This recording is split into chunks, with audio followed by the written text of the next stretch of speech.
Edhe pse jemi në stinën e dimrit, vijojnë punimet për rikonstruksionin e aksit nacional prej 18 kilometrash që lidh Maliqin me Lozhanin. Ky është një investim nga Autoriteti Rrugor Shqiptar prej gati 1.4 miliard lekësh, nga më të mëdhenjt në këtë zonë dhe mjaft i rëndësishëm për banorët dhe drejtuesit e mjeteve, pasi rruga ishte amortizuar ndër vite, duke e bërë të vështirë udhëtimin atë.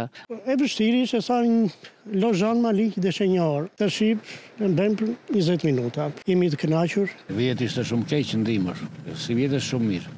Për shkak të temperaturave të ulta nuk mund të hidhet asfalt, por punohet me ndërtimin e veprave të artit në të gjithë gjatësinë e rrugës. Për Bashkinë e Maliqit, ky është investimi më i madh i kryer në zonën e Goroparit, duke i dhënë fund një herë mirë shqetësimeve të të gjithë atyre që kanë udhëtuar në të. Është një investim nga më të rëndësishmit në zonën tonë të Bashkisë Maliqit, por jo vetëm, ajo lidh Maliqin, Korçën me Gramshin, me Elbasanin. Është një lugin shumë e bukur edhe për turizmin, edhe për lëvizje të lehtë, të shpejtë në një zonë paranomike, një rrugë shumë të bukur.